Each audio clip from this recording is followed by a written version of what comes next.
یہاں پر بھی خبر آئی تھی کہ اسرائیل کا ایک جہاز اسلام آباد جو پرانا ایئرپورٹ ہے وہاں پر لینڈ ہوا اور وہاں پہ سے بھی کوئی چیزیں اس کی چیزوں کو دیکھتے ہوئے اس کی کڑی آج اگر آپ دیکھیں 9 مئی کے واقعات جو ہوئے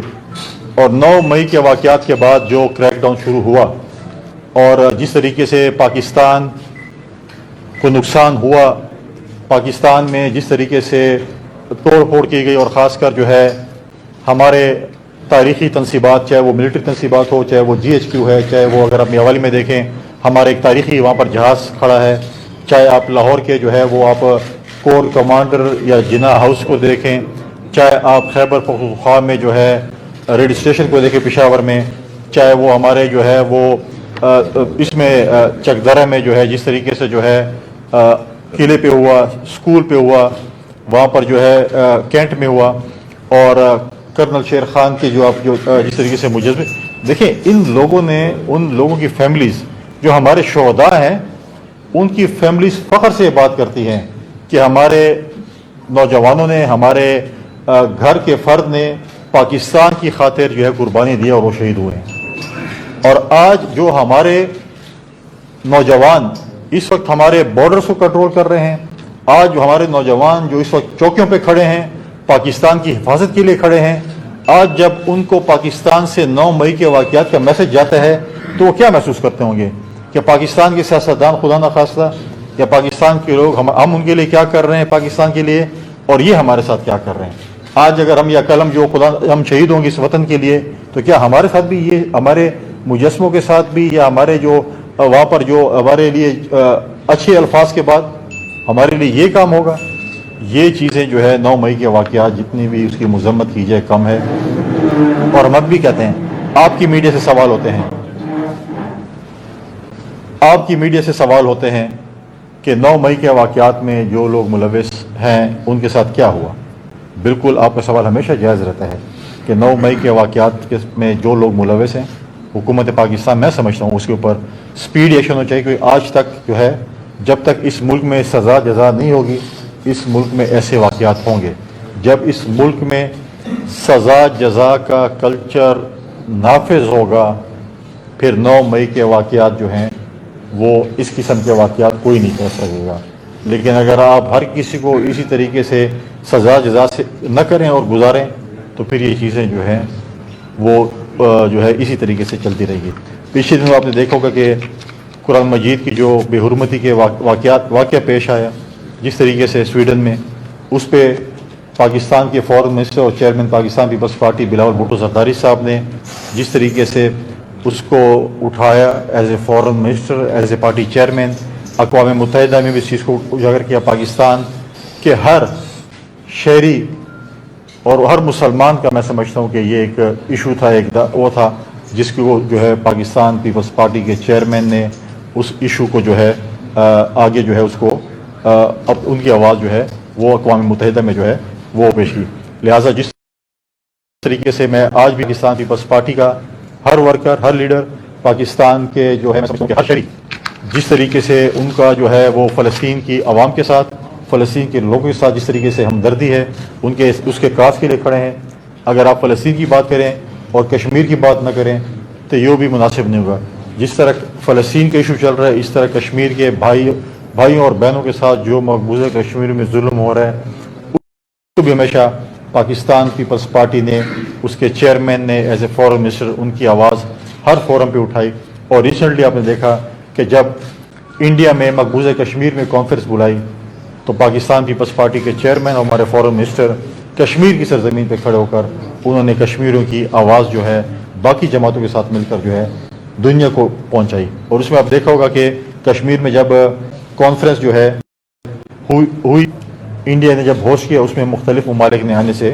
انکار بھی کیا، اور یہ میں سمجھتا ہوں کہ ہماری وزارت خارجہ کا یہ ایک کامیابی ہے۔ اس طریقے سے آپ نے دیکھا ہوگا کہ ماضی میں جس قسم کے آواز اٹھائی گئی کشمیر میں وہ بھی آپ کے سامنے ہے کہ ہم ہر جمعے کو جو ہے یوم احتجاج تھا، اور 2-3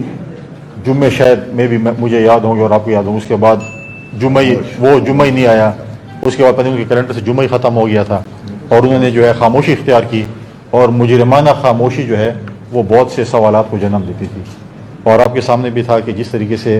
ہماری اس وقت کی جو وزارت خارجہ تھی یا جس طریقے سے انہوں نے چلائی، اس کے بعد جو مشکلات ہمیں تھے، آپ نے بھی دیکھا کہ ہمارے جو پڑوسیوں کے ساتھ تعلقات تھے، ہمارے جو دوستوں کے ساتھ تعلقات تھے، جو مشکلات ہمیں پیش آئیں اس کو ہم نے، ہمارے پارٹی کے فورن منسٹر نے، ہماری پارٹی کے چیئرمین نے جو ہے اس کو جو ہے اس کو اٹھایا اور اس کو جو ہے اجاگر کیا۔ میں سمجھتا ہوں کہ اب بھی یہ چیز ہے کہ دیکھیں یہ بہت بڑا 9 مئی کے بعد اور اسرائیل کی سٹیٹمنٹ پی ٹی آئی کے حق میں آنے کے بعد ایک بہت بڑا ایک سوال اٹھتا ہے، جو ہم ہمیشہ کہتے تھے کہ جو ہے یہاں پر جو ہے بیرونی قوتیں شامل ہیں، اس ملک کو جو ہے ڈسٹیبلائز کرنے میں یہودی ایجنٹ شامل ہیں۔ جس طریقے سے پہلے بھی بات ہوئی، کئی دفعہ بات ہوئی، جو پی ٹی آئی کے چیئرمین تھے جو بڑی باتیں مدینہ کی ریاست کی کرتے تھے اور سب سے پہلے پاکستان کی کرتے تھے، مجھے بتائیں کہ جب لنڈن میں جب میئر کا الیکشن تھا تو اپنے سابقہ جو ہے وہ برادر ان لا کو جو ایک یہودی ہیں ان کو سپورٹ کر رہے تھے اور پاکستانی نژاد صادق خان کی مخالفت میں ان کو سپورٹ کر رہے تھے، تو اس وقت بھی جو ہے ہم نے جو ہے اس کی جو ہے وہ آواز اٹھائی تھی اور یہ اس وقت بھی ان کے ساتھ تھے۔ لہٰذا اگر آپ وہ الیکشن دیکھیں، پھر آپ اگر کشمیر اور اسرائیل کا ایشو دیکھیں اور 9 مئی کے واقعات دیکھیں اور اگر آپ ان کی کڑیاں ملائیں تو آپ کو سمجھ آئے گی کہ اس وقت کے پی ٹی آئی کے چیئرمین کی کیا جو ہے وہ پلاننگ تھی یا کیا چیزیں تھیں۔ لیکن آپ دیکھیں کہ جس طریقے سے ہم نے ہمیشہ کہا کہ اللہ تعالیٰ کسی کو تکبر اور غرور نہ دے، تکبر اور غرور کا انجام یہ ہوتا ہے جو آج پی ٹی آئی کے چیئرمین کا، جس طریقے سے وہ ہمیشہ کرتا تھا میں اور آج جو ہے آپ دیکھیں کہ اس کی وجہ سے آج اس جو کہتا تھا کہ میں درخت کو یا کھمبے کو بھی ٹکٹ دے دوں گا تو کامیاب ہو جائے گا، تو 1-2 جگہوں پہ آپ نے الیکشنز میں دیکھا کہ درخت اور کھمبے نہیں بلکہ انسانوں کو ٹکٹ ملی اور وہ کامیاب نہیں ہو سکے۔ اس طریقے سے پاکستان پیپلز پارٹی کا موقف ہمیشہ الیکشن کے حوالے سے ہم نے پہلے بھی کلیئر کیا تھا، پاکستان پیپلز پارٹی کا بالکل ایک کلیئر موقف ہے کہ اگست میں اس پارلیمنٹ کا ٹائم ختم ہو رہا ہے، اکتوبر میں جو ہے الیکشن ہونے چاہیے۔ اس پولیٹیکل انسٹیبلٹی کا ایک وے فارورڈ یہی ہے کہ فری اینڈ فیئر اس ملک میں الیکشن ہو، نئی پارلیمنٹ آئے، نئی حکومت آئے اور اس ملک کو آگے لے کر چلیں۔ لہٰذا ہمارا یہی وہ ہے اور انشاءاللہ تعالیٰ اب تو دن قریب آ چکے ہیں کہ جو قومی اسمبلی اور باقی جو اسمبلیاں ہیں صوبائی وہ تحلیل ہوں گی، نگراں حکومت آئیں گی اور وہ جو ہے وہ اس ملک میں جو ہے وہ الیکشنز کرائیں گے اور پھر جو ہے انشاءاللہ تعالیٰ ایک نئی حکومت جو ہے وہ آئے گی اور اس ملک کو جو ہے وہ آگے لے کر چلے گی۔ اور جس ایک اور حوالہ تھا جو IMF کے ساتھ آج تقریباً ڈیل فائنل ہو چکی، جو آخری جو چیزیں تھیں وہ بھی فائنل ہو چکی ہیں۔ میں سمجھتا ہوں کہ یہ ایک بڑا پازیٹیو سائن ہے۔ پازیٹیو سائن اس حوالے سے ہے کہ ہم ایک کرائسس سے نکل رہے ہیں۔ اتنا پازیٹیو سائن بھی ہم نہیں کہتے، ہم اس وقت پازیٹیو کہیں گے، ہم اس وقت خوشی منائیں گے کہ جب ہم IMF کے پاس نہیں جائیں گے۔ ہمارے دوست ممالک نے بھی ہمیں سپورٹ کیا، کچھ ممالک نے جو ہے اس نے ہمیں اس چیز میں سپورٹ کیا، اس میں بھی میں سمجھتا ہوں کہ ایک پازیٹیو چیز ہے۔ جو ہمارے کرائسس ہے اکنامیکل، اس سے ہم نکلیں گے۔ اس میں بھی آپ نے ہمارے اپوزیشن جماعت کا کردار دیکھا، کس قسم کا انہوں نے اس میں بھی کردار ادا کیا۔ IMF کے پاس جا کر یا IMF کو میسیج کیا کہ اس حکومت کے ساتھ آپ کوئی بات چیت نہ کریں اور یہ چیزیں کہیں۔ لیکن دنیا کی تاریخ کا تو مجھے نہیں پتہ، لیکن پاکستان کی تاریخ میں پہلی دفعہ ایک نیا تجربہ دیکھنے کو ملا۔ IMF کا ڈیلیگیشن زمان پارک لاہور گیا میٹنگ کے لیے اور IMF کے ڈیلیگیشن نے پہلی دفعہ پاکستان میں ہمارے ریاست کو اور حکومت کو مطلوب مفروضوں کے ساتھ میٹنگ کی۔ وہ جو اسکرین پہ کچھ لوگ تھے ان میں سے مجھے 90% تو مفروض تھے جو پاکستان کی ریاست کو، پاکستان کی حکومت کو مطلوب تھے، اور ہمارے IMF کے ڈیلیگیشن جو ہے ان کے ساتھ میٹنگ کر رہا تھا مفروروں اور جو ہے ان کے ساتھ جو ہے جو وانٹڈ ہے، جو مفرور ہیں اور جو 9 مئی کے واقعات میں ملوث ہیں۔ تو پہلی دفعہ اب لوگ کہہ رہے ہیں کہ کیا گارنٹی لے لیں، اب ایک مفرور سے اب کیا گارنٹی لیں گے، وہ خود جو ہے مفرور ہے، اس کو اپنی گارنٹی نہیں مل رہی۔ اور پھر وہ میرے خیال میں اس شخص کو بھی دیکھنے گئے تھے یا کہہ رہے تھے شاید ہمیں وہاں سے ڈالر ملے، جو $1 ارب ان کے منہ پہ مارنے والا تھا۔ انہوں نے کہا شاید ہمیں یہاں پہ مل جائے وہ، اور پیسے بھی شاید اس کے ہی پہ پڑے اور ہمیں ہمارے منہ پہ ادھر ہی مار دے اور ہمیں کم از کم $1 ارب تو مل جائے گا، لیکن اس میں بھی وہ ناکامی ان کو ہوئی۔ نہ وہ بندہ ان کو ملا جنہوں نے 1 ارب روپے منہ پہ مارنے تھے، اور نہ ان کو جو ہے وہ 1 ارب روپے جو ہے ان کے جو ہے روپے تو نہیں تھے، ڈالر تھے یا روپے جو بھی اس نے گئے تھے مجھے یاد نہیں، لیکن تھے 2، ایک تو ان کے منہ پہ مارا تھا، پتہ نہیں 1 ارب پتہ کسی اور کے منہ پہ مارا تھا، لہٰذا اس میں بھی ناکامی ہوئی۔ لیکن ایک چیز جو اس میں سب سے امپورٹنٹ تھی کہ مفروروں کے ساتھ میٹنگ کرنا، یہ ایک جو ہے میں سمجھتا ہوں کہ اس پہ